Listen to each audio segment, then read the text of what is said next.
Yo, shalom, shalom, Israel, grace and peace be into the 12. Good morning, good morning. How you doing, Isaac? You gonna say hi to everybody? Say shalom, good morning. He like, man, I don't know what y'all want. What do you want? You gonna tell everybody hi? No, you don't want to say hi. All right. Well, look, hey, shalom to the 12. We about to go into Psalm chapter 45 today. Psalm 45. No, you cannot mess up my Bible. Here, I am ready to go ahead and get you out of here. All right, tell everybody bye-bye. All right, nope, you messing up. So go on, get out of here.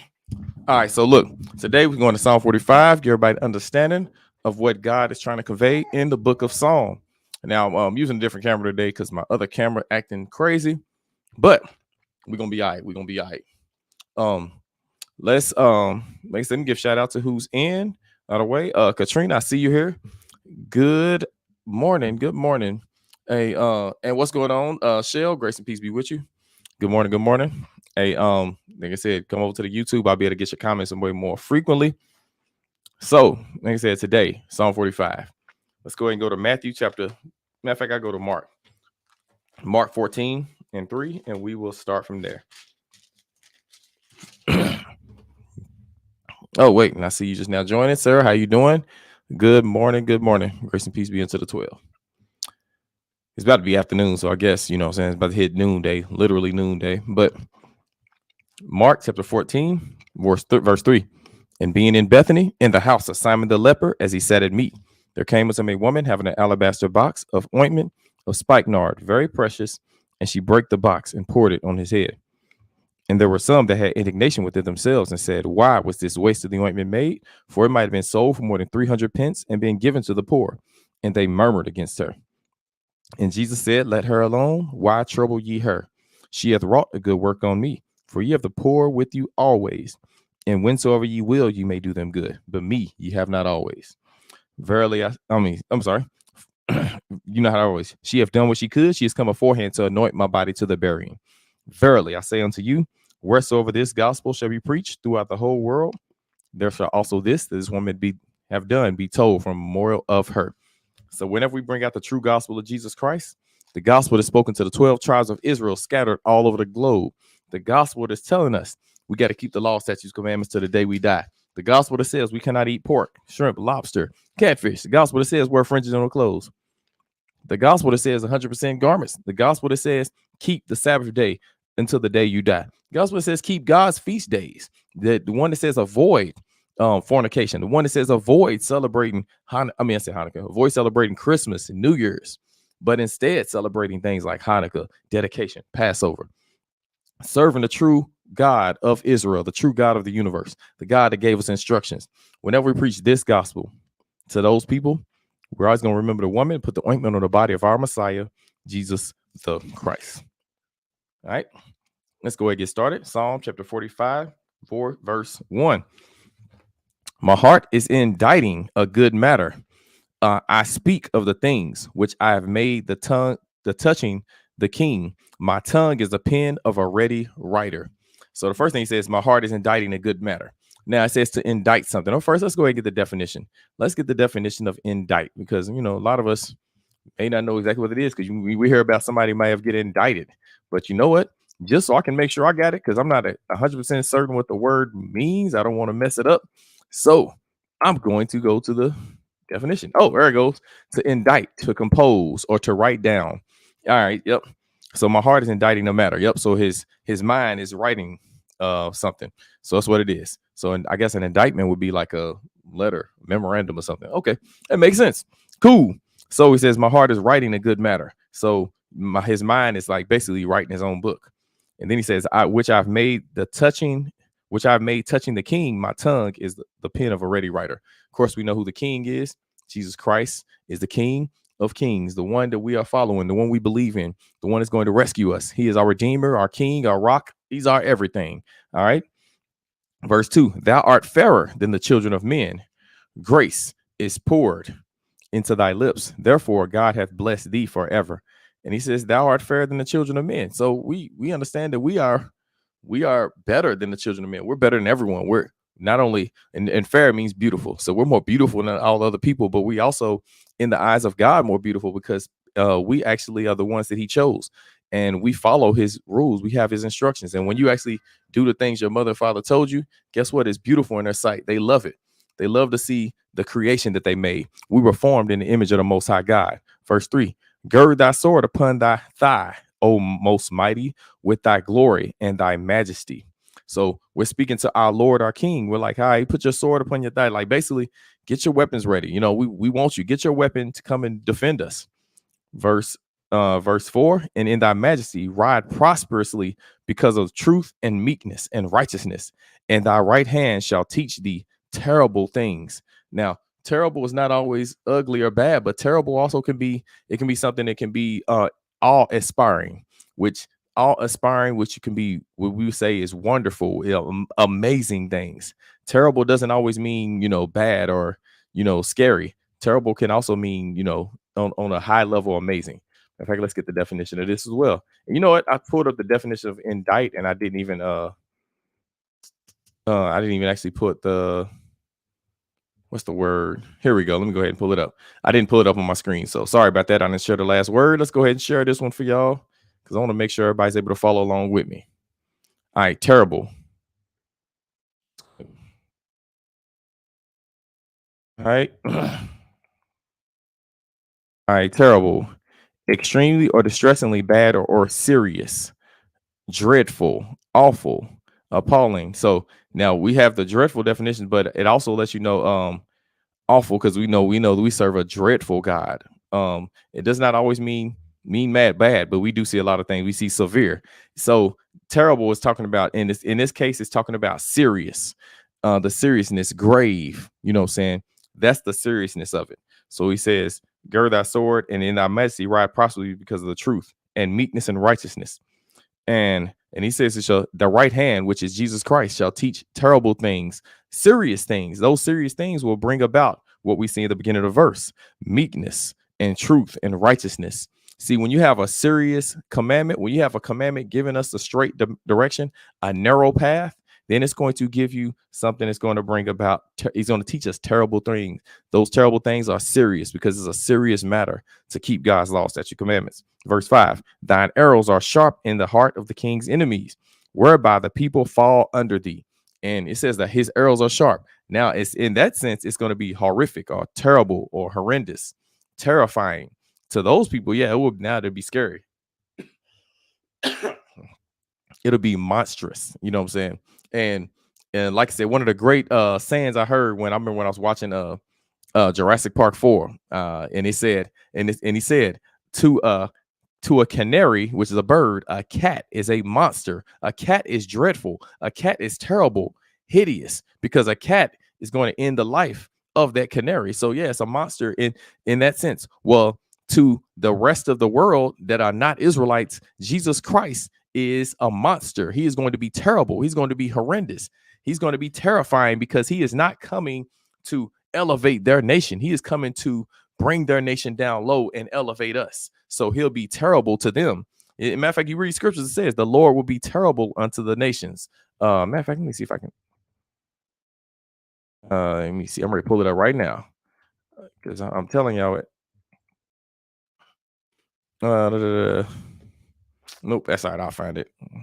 Yeah, I'll find it later. There it goes. Zephaniah 2:11. I knew I just read it. Yeah. Shout out to my youngest baby boy. Yeah. Hey, shout out to Zeph. Zephaniah, Isaac, Zephaniah. All right, go ahead. Zephaniah, I was gonna say Isaac. Ain't no book of Isaac. Zephaniah chapter 2, verse 11. The Lord will be terrible unto them, for he will famish all the gods of the earth, and men shall worship him, everyone from his place, even all the isles of the heathen.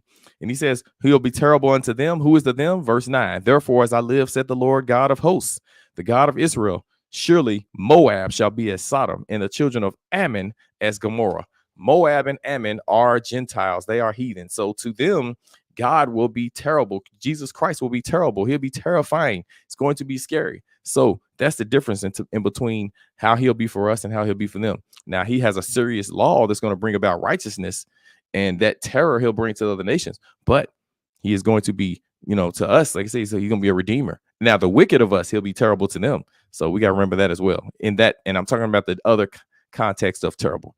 What's going on, Shell? How you doing? Grace and peace be with you. I see you in the building. Glad to see you here. Glad to see you here. Psalm chapter 45, verse 6. Thy throne, O God, is forever, and the scepter of thy kingdom is a right scepter. And he says the scepter of thy kingdom is a right scepter, meaning again, a scepter is going to be the thing that's going to you're going to stand. It's going to be judging. It's going to be your, what can I say? It's your instrument of rulership. And he said it's going to be a right scepter, meaning he's going to judge the world. He's going to rule the world in righteousness, not in wickedness, not in unfairness. It's going to be just and equal. And when I say just and equal, meaning the law will always be the same, no matter who it is. It's going to be done with an upright spirit. And the spirit of God is always upright. Psalm chapter 45, verse 8. Let me start at verse 7 again. Thou lovest righteousness and hatest wickedness. Therefore, God, thy God, hath anointed thee with the oil of gladness above thy fellows. You see, when he says he loves righteousness and hates wickedness, when he says he hates wickedness, what he's trying to let you know is, I am against anything that is unfair, that is not right. He is a God of fairness, a God of truth. Sorry about that. A God of fairness, a God of truth, a God of love, a God of something that is only going to work with the commandments. If it goes against the commandments, he's not with it. If he goes with the commandments, he's with it. Why? Because he's not a respecter of persons in judgment.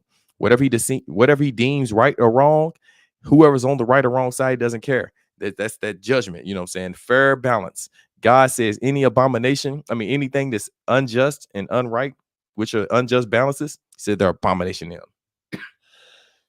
him. Psalm chapter 45, verse 8.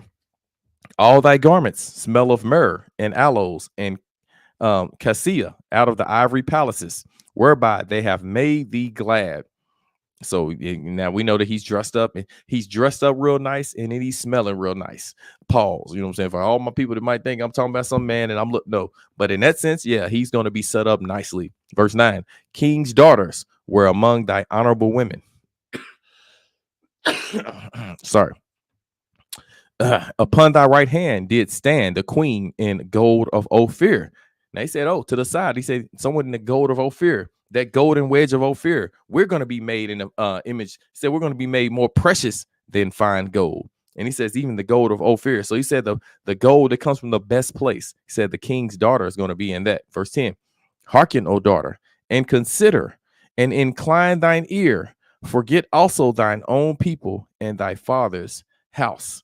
So saying, hey, listen to me, hear what I got to say. And then he also said, hey, yeah, your own family, because you know what happens when a woman gets married, she joins to a man and she leaves and she goes to be with her new family, which is her husband. All right. Now, obviously, she still has family, that's still her blood family, but she's going to join to that. Verse 11, so shall the king greatly desire thy beauty, for he is thy Lord, and worship thou him. You see, he's your Lord. He's your ruler. He's your authority now. No longer where it was. He said, yeah, forget your own people. Now come to him because he's your ruler. Verse 12, and the daughter of Tyre shall be there with a gift. Even the rich among the people shall entreat thy favor. And it's also going into leaving your old Gentile ways and coming to the ways of God. Forget all your old people, your old ways, just like Ruth did. Ruth said, your God shall be my God. So when Ruth said, your God should be my God, she said, all right, I'm going to be with that. Your people shall be my people. She like, I ain't worshiping the gods of Moab no more. I'm worshiping the God of Israel. So even, I'm going to follow that. Well, guess what? That's the same with us. If we was in this world and we follow the ways of say South America, we follow the ways of Russia, we follow the ways of China, wherever we lived before we learn the truth of the Most High God, we leave those ways and we join the ways of Israel, because that's who we are. We join our people. We might have thought our people were Americans. Now, our people are not Americans. We thought our people were African Americans. They're not our people either. We thought our people were black. Now, our people are the Israelites. We're the sons and daughters of the Most High God, descended from Jacob. All right. Psalm chapter 45, verse 12, verse 13. The king's daughter is all glorious within. Her clothing is of wrought gold.